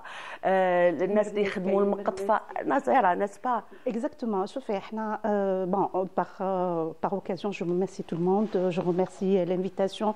Elle est toujours يعني أنا. Tu es une habituée du canal. Merci Amina, merci. Nour El Houda et toute l'équipe. Alors شوفي احنا عندنا un événement qui va durer inchallah qui va du 19 au 22 qui va dérouler inchallah à Riyad el-Fath. Donc l'événement احنا on va essayer de donner هذاك le thème ولا هذاك l'image تاع l'algérienne au sens propre du mot, c'est-à-dire نديروا قاعده جزائريه تاع زمان. قاعده زمان لو تيم سي قاعده زمان. هذه المره فا بارلي على كامل لي ولايه فا ايسايي دو بارلي لي تراديسيون من قبل رمضان اللي كومو الالجيريان ولا على ليبوك كيفاش تزيريه الالجيريان ولا كيفاش البريبار رمضان من قبل. كي نقولوا رمضان احنا نعرفوا بكري كنا نديروا القطفه نديروا القطايف نسيو نديروا الفريك كي كونو par étape par étape. Donc on va essayer de parler de ça. Et en parallèle, on a des invités. هاد المرة أنا عندي les invités من أضرار، عندي من قسنطينة، عندي pas mal de ولاية. Bon, je vais citer quelques ولاية اللي يكونوا حاضرين تيبازا، بويرة، بجاية، تيزي وزو، المدية، بليدة et tout ça. Donc je vais essayer chaque jour présenter sur notre قاعدة et la ولاية elle va parler على les traditions تاعها من قبل رمضان. احنا en tant que le thème تاعنا c'est algérois يعني القاعدة تاعنا عاصمية maintenant. احنا عندنا دي زيفيتي على دي زيفيتي. احنا دائما عندنا هذاك الانفيتي اللي نرحبوا به. احنا نرحب بالضيافه اكزاكتومون سي دي زارتيزان. انا جو ريميرسي فريمون لي زارتيزان اللي جاونا رايحين يجيونا ان شاء الله يكونوا بريزون ان شاء الله لو 19. هاد لي زارتيزان هذوما يفون دوني هذاك لو تيم ولا هذيك الخدمه تاع زمان كما نقولوا احنا ولا ليستواغ تاع زمان. كل ولايه نحطها نقعدها نعرضها عندي في الدار في القعده هذيك تاع زمان. اي الفا اكسبليكي ولا elle va nous donner هذيك ليدي تاع زمان كيفاش يقعدوا ولا كيفاش يبريبار رمضان حنا اون كونجيل جامي امينه رمضان حنا بكري ميم الدوق حنا بون جو في دوق في باب الواد مي باش نقول لك باب الواد ريحتها يعني ما تتبدلش الحمد لله. عندنا المقطفه كويما للدوق مازال نديروا المقطفه مازال نوجدوا الفريك نفرقوه باسكو كاين الفريك وكاين الدقاق هذاك. انا نجيبو جينيرالمون من قسنطينه ولا مصطيف باش جو ريميرسي كل ولايه عندها شاك ولايه عندها سون برودوي اكزاكتومون دونك انا نجيب الفريك ولا الاخر وهذاك الفريك قلت لك عنده الدقيق هذاك الدقيق اللي نزيدو نديروه الشريبات تجي بنينه ثاني. عندنا لا فيرميسيل نحضروها لسانطير بيان سور على ليبوك هذاك كلش كان يوجد باليد. نون سيلمون سا عندنا كذلك يبغى بريزونس تاع لي بوي سيتادير لي جورناليست عندنا كذلك عندنا لي زيكريفان دي زامي ارتيست يبغى بريزون يبغى اسيستي en même temps ils vont aussi participer avec nous dans l'histoire de قعدة زمان. Très très bien. Donc on sera présent inchallah. Très bien. Donc Nassera Boudissa ما شاء الله عليك والله دائما انا نقول لها شعله تاع نشاط elle est vraiment extraordinaire ما تعياش et puis dommage qu'on n'a pas le temps كنا رايحين نتكلموا على شعبانيه. وي شعبينا سي فيت في شعبينا سي سا سكون ابل حنا شعبينا لا باز تاع شعبينا والقاعده الجزائريه من قبل رمضان سي دوموندي باردون فوالا. احنا جو في اسيي دو رينير لي جون اللي كان عنده جو في اسيي دافيتي وحده زعما زعفت مع وحده اي تو سا جو في اسيي دوموندي باردون نصفيو القلوب كوموندي اكزاكتومون نصفيو القلوب انتر نو بيرسونيلمون انا جو دوموند باردون جون شاك اني ميم حتى مع ولادي كي تقول لي ماني درتي لي هكذا نقولها ام سوري يعني سمحي لي ولي باردون بنتي هاجر اي تو سا تسمعني امينه كي نهضر معاها انا جو دوموند باردون بور لوي ابروندر فوالا حنا باردون اكزاكتومون كي نغلط جو دوموند باردون ميم في رمضان حنا ندومونديو باردون باش نصفيو كما قالت نور الهدى نصفيو القلوب ان شاء الله ندخلوا بالصحه والهنا ان شاء الله يا ربي تصفى القلوب كامل ونسامحوا مع بعضنا بعض.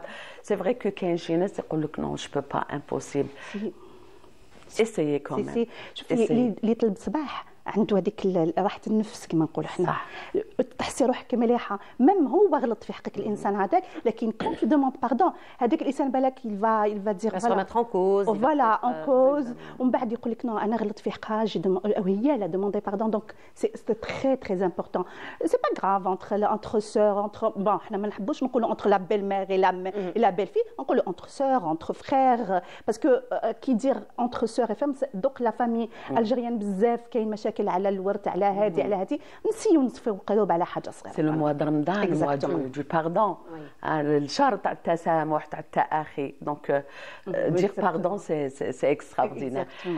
هلا tu es très présente à travers les réseaux sociaux Instagram Facebook كيفاش يتصلوا بك؟ وي شوفي دوكا دايره لاباج تاعي سور انستغرام فينيسيا باسكاك وفي الفيسبوك ثاني فينيسيا باسكاك بصح لاباج اللي بديت بها يعني وقت اللي بديت بها كانت هكا درتها غير هكذا يعني ما بديتش كي البدايه تاعي كانت في وقت كورونا كنت الظهر هكا يعني كنت دايره لاباج تاعي اللي هي في الفيسبوك كاتو دراريه سور كوموند اللي بديت بها كنت نمد فيها وصفات اللي يقصدني يعني يبعثوا لي لا غوسات وشنو هذه كيفاش درتيها نمد لي غوسات جامي بخلت رابيدمون كيفاش درتيها بون لا جينواز درت جينواز كلاسيك والفوغاج درت فوغاج يعني اون موس وشوكولا جو كراميل يعني شوكولا كراميل الفوغاج هانيك فيها كراميل بيور سالي مخدومه ثانيك في الدار يعني ما نمشيش من برا انا كل حاجه نخدمها انا باش نقص السكر هذاك نقص لي برودوي شيميك نقص على هذيك نحب كلش نخدمها على ما كلش تقليدي منها وي كلش يعني نخدم كلش بيدي هكا باش نقص هذاك يعني السكر نقص لي برودوي شيميك كما قلت لكم بن برافو والديكوراسيون دائما تجيني دوكا انا كي ندير لي غاتو دايره تم في يعني في بالي مي ما تكونش عندي ديكوراسيون من الاول كي نبدا وي حتى كي نبدا نخدم هكا باش تجيني ديكوراسيون سا ديبون لا لونغور تاع لا طارت ولا يعني واش كاين ليسباس باش نحط ديكوراسيون. فما نبدا الالهام يبدا يجي. دونك لو تيم دو سو غاتو سي لامور كيف قالوا دابا الحب هي فن وتنسق باللي كولور وهذه يعني. On peut voir vos travaux sur les réseaux sociaux. Bravo pour tout ce que vous faites, Madame Boudissi. يعطيك الصحة. Donc on vous retrouvera dans votre événement. Amina, c'est toujours un plaisir. يعيشك. خليني نقول لك نحبك بزاف صبيحه والله العظيم. انا نقول الله تحبوا بعضكم وان شاء الله يعني واحد كيحب بعضها طاقه ايجابيه. Exactement. En tout cas, merci beaucoup d'avoir été parmi nous ce matin. Amina, rendez-vous pris déjà pour lundi, Inch'Allah. Et puis samedi prochain, Inch'Allah. Mesdames, ya'tikum saha. Merci beaucoup. Voilà, donc nous arrivons